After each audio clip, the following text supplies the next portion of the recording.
Hello friends, welcome to my YouTube channel. आज के इस वीडियो में बीएसटीसी 2022 की परीक्षा के लिए वीएसटीसी का 2009 का पेपर सॉल्व करेंगे। इस पेपर में हम लोग शिक्षण अभिरुचि सामान्य हिंदी के क्वेश्चन इस वीडियो में डिस्कस करेंगे। तो इस वीडियो को पूरा ज़रूर देखिए। वीडियो अच्छा लगे वीडियो को लाइक और शेयर ज़रूर करें। चैनल पर नए हैं तो चैनल को सब्सक्राइब कर लें, पास ही में आपके बेल आइकन होगा उसको भी दबा लें। इसे आने से नए वीडियो नोटिफिकेशन आप सभी लोगों तक आसानी से पहुंच जाएगी। तो चलिए स्टार्ट करते हैं आज का वीडियो। देखिए गाइस, बीएसटीसी की परीक्षा में हिंदी के 30 क्वेश्चन पूछे गए थे 2009 में, ठीक है। और शिक्षण अभिरुचि के 50 क्वेश्चन पूछे गए थे। तो टोटल 80 क्वेश्चन इस वीडियो में डिस्कस करने वाले हैं। तो वीडियो काफ़ी इंपॉर्टेंट है आप लोगों के लिए। तो पहला क्वेश्चन देखिए गाइस, क्या पूछा गया था। पहला क्वेश्चन पूछा गया था कि ईश्वर में विश्वास करने वाले को क्या कहा जाता है। तो ईश्वर में विश्वास करने वाले को कहा जाता है आस्तिक। अगला क्वेश्चन, प्रत्युपकार में शब्द में कौन सा उपसर्ग है। मैंने आप लोगों को उपसर्ग और प्रत्यय पहचानने का तरीका बताया था। तो देखिए गाइस, स्टार्टिंग का जो शब्द होगा वो आपका उपसर्ग होगा, लास्ट वाला जो शब्द होगा वो आपका प्रत्यय होगा। तो प्रत्युपकार, प्रत्युधन उपकार, तो सही आंसर हो जाएगा प्रति। प्रैक्टिस करते रहिए आप लोग। मधु शब्द में सम उपसर्ग लगाने से क्या बनेगा। सॉरी, मुख शब्द में सम उपसर्ग लगाने से क्या बनेगा। तो मुख शब्द में सम उपसर्ग लगाने से बनेगा सम्मुख। लंबोदर में कौन सा समास है। तो मैंने आप लोगों को बताया था कि किसी वाक्य में किसी प्रसिद्ध व्यक्ति या भगवान के नाम आ जाएं, आंख बंद करके वहाँ पर आपका हो जाएगा बहुप्रिय समास। तो लंबोदर किसको कहा जाता है, गणेश जी को। अगला क्वेश्चन, देवालय में कौन सा समास है। देवालय में समास हो जाएगा तत्पुरुष समास। सूरज का पर्यायवाची शब्द क्या होगा। सो गाइस, सूरज का पर्यायवाची शब्द होता है अंशुमाली भी होता है, आदित्य भी होता है और भास्कर भी होता है, उक्त सभी। दास का समानार्थी शब्द क्या होगा। सो गाइस, दास का समानार्थी शब्द होता है सेवक। अगला क्वेश्चन, नैसर्गिक का विलोम शब्द क्या होगा। तो नैसर्गिक का विलोम शब्द होगा कृत्रिम। ये आपको ध्यान में रखना है, ठीक है। ऊंची दुकान फीका पकवान, मुहावरे का अर्थ क्या होगा। ऊंची दुकान फीका पकवान, इसका अर्थ होता है आडंबर अधिक, वास्तविकता कम। अगला क्वेश्चन, बहती गंगा में हाथ धोना का सही अर्थ क्या होगा। बहती गंगा में हाथ धोना का सही अर्थ होता है समय का लाभ उठाना। अगला क्वेश्चन, आधुनिक का विलोम शब्द क्या होगा। आधुनिक का विलोम शब्द होता है प्राचीन। भोला का विलोम शब्द क्या होगा गाइस। भोला का विलोम शब्द होगा चालाक। ये आपको ध्यान में रखना है, ठीक है। गंगा का पर्यायवाची शब्द क्या होगा। गंगा का पर्यायवाची शब्द होगा सुरसरी। एक कॉपी पर नोट करते चलिए। अगला क्वेश्चन देखेगा क्या है गाइस। अगला क्वेश्चन ये रहा। अगला क्वेश्चन, कौन सी कहावत प्रचलित है। कौन सी कहावत है जो कि प्रचलित है। कहावत हो जाती है चोर चोर मौसेरे भाई। आग में घी डालना का अर्थ क्या होता है। आग में घी डालना का अर्थ होता है क्रोध को और अधिक भड़काना। पूर्ण विराम चिन्ह है। पूर्ण विराम चिन्ह कैसा होता है, ये हो जाएगा, ठीक है, ऑप्शन पहला वाला। खरा खोटा शब्द में कौन सा समास है। खरा खोटा, देखिएगा इस बीच में योजक चिन्ह दिया गया है, आंख बंद करके द्वंद्व समास पे टिक कर दीजिए। द्विगु समास में संख्यावाचक, जैसे कि चौराहा, चार राहों का समूह, ठीक है।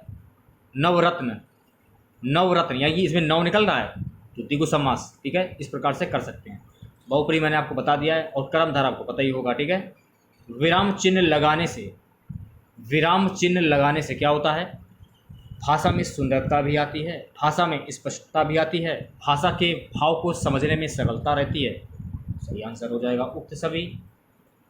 कीर्ति शब्द का सही अर्थ क्या होगा गाइस? कीर्ति शब्द का सही अर्थ होता है यश। कीर्ति शब्द का सही अर्थ होगा यश। मुंह में राम बगल में छुरी का प्रयोग होता है। मुंह में राम बगल में छुरी का प्रयोग होता है कपटी के लिए। ये आपको ध्यान में रखना है, ठीक है। कौन सा शब्द शुद्ध है? अब देखिए भागीरथी कैसे लिखा जाएगा। 4 ऑप्शन आपके सामने दिए गए हैं। सही आंसर हो जाएगा तीसरा वाला ऑप्शन, भागीरथी। ऐसे लिखा जाएगा भागीरथी, ठीक है। अगला क्वेश्चन देखिएगा, फाग का अर्थ व्यक्त करने के लिए कौन सा शब्द शुद्ध है? फाग का अर्थ व्यक्त करने के लिए सही आंसर हो जाएगा होली। ये आपका शुद्ध शब्द हो जाएगा, ठीक है। सरल का विलोम शब्द क्या होगा? तो सरल का विलोम शब्द होता है कठिन। ये आपको ध्यान रखना है। अव्ययीभाव समास का सही उदाहरण कौन सा होगा? अव्ययीभाव समास का उदाहरण क्या होगा? सही आंसर हो जाएगा धीरे धीरे। ओके, नेक्स्ट क्वेश्चन देखिएगा, जिसके समान संसार में कोई दूसरा ना हो के लिए एक शब्द क्या होगा? जिसके समान संसार में कोई दूसरा ना हो उसके लिए होता है अद्वितीय। असुर का समानार्थी शब्द क्या होगा? सो गाइस, असुर का समानार्थी शब्द होता है राक्षस। महेंद्र का संधि विच्छेद क्या होगा? महेंद्र का संधि विच्छेद होता है गाइस महाधन इंद्र। ये आपको ध्यान में रखना है। चलिए बढ़ते हैं अगले क्वेश्चन की ओर। अगला क्वेश्चन देखिएगा, यद्यपि का संधि विच्छेद क्या होगा? यद्यपि का संधि विच्छेद होता है यदि धन अपि। वैज्ञानिक शब्द किस प्रत्यय से बना है? वैज्ञानिक, इक। सही आंसर हो जाएगा तीसरा वाला ऑप्शन, इक। पढ़ाई शब्द में प्रत्यय होगा पढ़ाई, आई। अब बोलिए लास्ट वाला शब्द निकल रहा है पढ़ाई, आई, यानी कि पहला वाला ऑप्शन पढ़ाई, आई। अब हम लोग शिक्षण अभिवृत्ति के क्वेश्चन डिस्कस करेंगे। क्वेश्चन क्या है? क्वेश्चन है, समाज में हो रहे नैतिक पतन को रोकने के लिए सर्वश्रेष्ठ विकल्प क्या है? समाज में हो रहे नैतिक पतन को रोकने के लिए सर्वश्रेष्ठ विकल्प होता है नैतिक शिक्षा। छात्रों द्वारा छात्र संघ के चुनाव कराने का दबाव पड़ने पर प्रचार के रूप में आप क्या करेंगे? उनकी समस्याओं को जानकर समाधान का प्रयास करेंगे। चलिए बढ़ते हैं अगले क्वेश्चन की ओर। क्वेश्चन है गाइस, आपकी पुत्री का विवाह होने को है, वर पक्ष आपसे दहेज की मांग करता है, ऐसी स्थिति में आप क्या करेंगे? अन्य लड़के से उसकी शादी करने पर विचार करेंगे। ये आपको ध्यान में रखना है, ठीक है। सो गाइस अगला क्वेश्चन देखिएगा, समाज में प्रतिष्ठा का आधार धन होता है, यह है। समाज में प्रतिष्ठा का आधार धन होता है, यह पूर्ण सत्य है। अगर आपके पास धन है तो ही आपकी समाज में प्रतिष्ठा होगी, वरना आपकी प्रतिष्ठा नहीं होगी, आपकी इज्जत होगी। अगर धन नहीं है तो आपकी इज्जत बिल्कुल भी नहीं होगी। शिक्षक का दायित्व है, शिक्षक का दायित्व होता है विद्यालय एवं समाज के प्रति। अगला क्वेश्चन, शिक्षक समाज के परिवर्तन का मुख्य घटक है, यह कथन किसका है?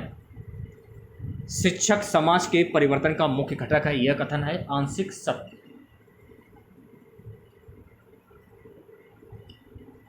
अगला क्वेश्चन देखिएगा, छात्रों में सामाजिकता के विकास का दायित्व विद्यालय पर आ गया है क्योंकि परिवार बहुत छोटे और एकांकी हो गए हैं। ये आपको ध्यान में रखना है, ठीक है। अगला क्वेश्चन, आपके घर में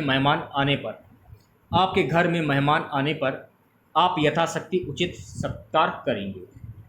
ये आपको ध्यान में रखना है, ठीक है। अगला क्वेश्चन, एक नेता के रूप में शिक्षक का कक्षा में व्यवहार होना चाहिए, उत्साहपूर्ण व्यवहार होना चाहिए। ये आपको ध्यान में रखना है, ठीक है। हमारा मस्तिष्क हमारी समस्त शारीरिक एवं मानसिक क्रियाओं को नियंत्रित करता है। जी हाँ, बिल्कुल करता है। सही आंसर हो जाएगा पहला वाला ऑप्शन। अगला क्वेश्चन देखिएगा, किसी सामूहिक लक्ष्य की प्राप्ति के लिए नेतृत्व का होना आवश्यक है। किसी सामूहिक लक्ष्य की प्राप्ति के लिए नेतृत्व का होना आवश्यक है। हाँ, नेता अपने समुदाय का होता है, प्रतिनिधि होता है। ये आपको ध्यान में रखना है, ठीक है। अच्छे नेता का महत्वपूर्ण कार्य क्या है? तो एक अच्छे नेता का महत्वपूर्ण कार्य होता है नीति निर्माण व योजना बनाकर प्रयास करना। अगला क्वेश्चन देखिएगा, ये रहा क्वेश्चन। महात्मा गांधी स्वतंत्रता संग्राम में जिस गुण के कारण देश के नेता बने वह था दृढ़ संकल्प शक्ति। अगला क्वेश्चन, विद्यार्थियों में नेतृत्व के गुणों का विकास इसलिए किया जाता है क्योंकि वे व्यक्तित्व का विकास कर सकें। अगला क्वेश्चन, शिक्षक की रुचि का अध्यापन कार्य में महत्व है। शिक्षक की रुचि का अध्यापन कार्य में जो महत्व होता है बहुत अधिक होता है। अगला क्वेश्चन, एक शिक्षक के लिए सफल शिक्षण कार्य हेतु जरूरी है। विषय पर पकड़ बहुत ही जरूरी है गैस। छात्र के व्यावसायिक चयन पर उसके माता पिता का प्रभाव भी पड़ता है, उनकी शिक्षा का, ये आपको ध्यान रखना है। एक शिक्षक के रूप में आप शिक्षण कार्य के अलावा अपनी रुचि के अनुसार अन्य कार्य करना पसंद करेंगे। ओके। अगला क्वेश्चन, छात्रों के विकास में सर्वाधिक भूमिका होती है। छात्रों के विकास में सर्वाधिक भूमिका होती है समर्पित शिक्षकों की। अगला क्वेश्चन, शिक्षकों द्वारा प्राइवेट ट्यूशन करने के संदर्भ में आपका विचार है कि प्राइवेट ट्यूशन केवल विशेष परिस्थितियों में ही की जाए। नेक्स्ट क्वेश्चन, बीएसटीसी प्रवेश परीक्षा देने का आपका मुख्य उद्देश्य है अध्यापन कार्य के प्रति रुचि।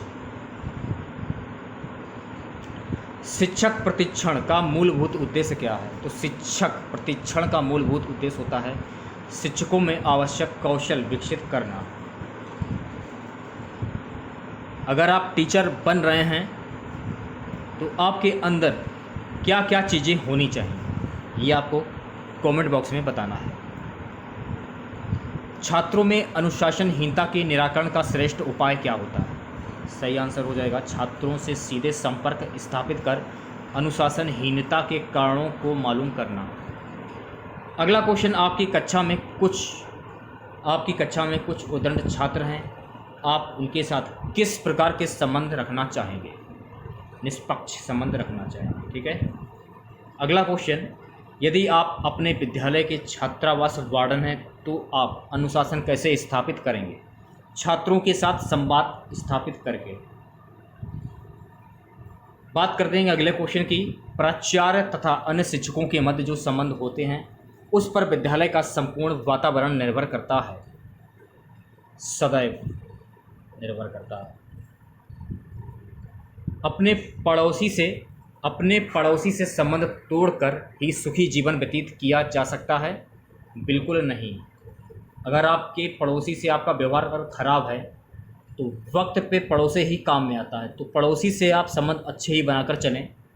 अगला क्वेश्चन, कक्षा में अच्छे वातावरण के लिए आवश्यक क्या होता है? कक्षा में अच्छे वातावरण के लिए क्या आवश्यक होता है?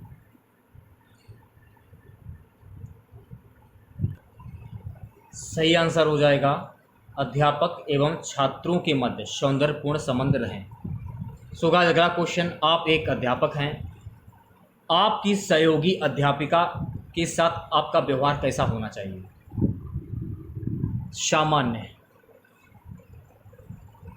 अगला क्वेश्चन, देश की उन्नति तभी संभव है जब प्रत्येक नागरिक जाति, क्षेत्र, धर्म एवं भाषा की संकीर्णता से दूर होकर कार्य। आप इस कथन से कहाँ तक सहमत हैं? पूर्णतः सहमत। अगला क्वेश्चन, संप्रेषण कौशल अर्जित किया जा सकता है, ये कथन किसका है? संप्रेषण कौशल अर्जित किया जा सकता है, सत्य। अगला क्वेश्चन, जटिल वाक्य तथा नकारात्मक भाषा विचार संप्रेषण बनाते हैं। जटिल वाक्य तथा नकारात्मक भाषा विचार संप्रेषण बनाते हैं अप्रभावी। एक शिक्षक के लिए अध्यापन कार्य जितना महत्वपूर्ण, छात्रों के लिए पूछे गए प्रश्नों के उत्तर देना भी उतना ही महत्वपूर्ण है। आप इस कथन से कहाँ तक सहमत हैं? पूर्णतः सहमत होना चाहिए। अगला क्वेश्चन, शिक्षक को अपने व्याख्यान को रोचक तथा ज्ञानवर्धक बनाने के लिए इनका प्रयोग करना चाहिए। उदाहरणों का प्राथमिक कक्षाओं में प्राय संप्रेषण होना चाहिए मातृभाषा में। अगला क्वेश्चन, एक शिक्षक को अपने सार्थक संप्रेषण में आत्मसंतोष होता है, क्या आप इस कथन से सहमत हैं? जी हाँ, सहमत हैं। संप्रेषण कला में सभी में दक्षता समान रूप से पाई जाती है? नहीं पाई जाती है। सो गाइस, अगला क्वेश्चन देखिएगा, शैक्षिक प्रौद्योगिकी शिक्षक की सहायता करती है। शैक्षिक प्रौद्योगिकी शिक्षक की सहायता करती है शिक्षण प्रभावी बनाने में, ये आपको ध्यान में रखना है। अगला क्वेश्चन, संप्रेषण कला में दक्षता की सर्वाधिक आवश्यकता किसको होती है? तो संप्रेषण कला में दक्षता की सर्वाधिक आवश्यकता शिक्षक को होती है। आप एक टीचर हैं, मध्याह्न अवकाश में यदि आप अपने साथियों के साथ चाय पान करते हैं तो आप उस समय आपका लक्ष्य क्या होना चाहिए? विद्यालय संबंधी विभिन्न समस्याओं पर विचार विमर्श करना। सो गाइस, अगला क्वेश्चन, जन चेतना उत्पन्न करने हेतु अध्यापक को चाहिए कि सामाजिक कार्यों में सक्रिय रहे। अगला क्वेश्चन, मताधिकार की आयु कम हो जाने पर शिक्षार्थियों में चेतना बढ़ी है। नेक्स्ट क्वेश्चन, यदि आप कोई त्रुटि करते हैं तो आप अपनी त्रुटि स्वीकार कर क्षमा मांग लेंगे। अगला क्वेश्चन, परिवार, समाज तथा राष्ट्र के संपूर्ण विकास के लिए दोनों की शिक्षा आवश्यक है, ये आपको ध्यान में रखना है।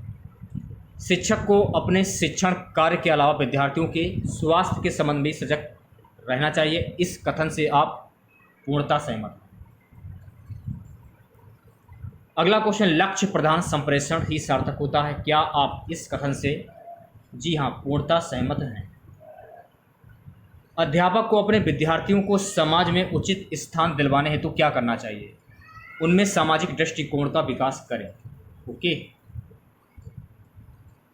सो गाइस, अगला क्वेश्चन, आपके मतानुसार एक अच्छा शिक्षक माना जाता है जो छात्रों में स्वतंत्र चिंतन पैदा करने की क्षमता रखता है, ये आपको ध्यान में रखना है, ठीक है। सो गाइस, अगला क्वेश्चन, आपके मतानुसार सेवारत शिक्षक प्रशिक्षण कार्यक्रम अभिमुखीकरण का अच्छा उपाय, यह कथन है सत्य है, ये आपको ध्यान में रखना है, ठीक है। तो आज के इस वीडियो में बस इतना ही। आशा करते हैं आज का वीडियो आप लोगों को पसंद आया होगा। वीडियो अच्छा लगे वीडियो को लाइक और शेयर जरूर करें, और चैनल पर पहली बार विजिट कर रहे हैं तो चैनल को सब्सक्राइब करके बेल आइकन प्रेस कर दें। ऐसा करने से आप लोगों को नोटिफिकेशन आसानी से प्राप्त हो जाएगा। तो मिलते हैं नेक्स्ट वीडियो के साथ। जय हिंद, जय भारत।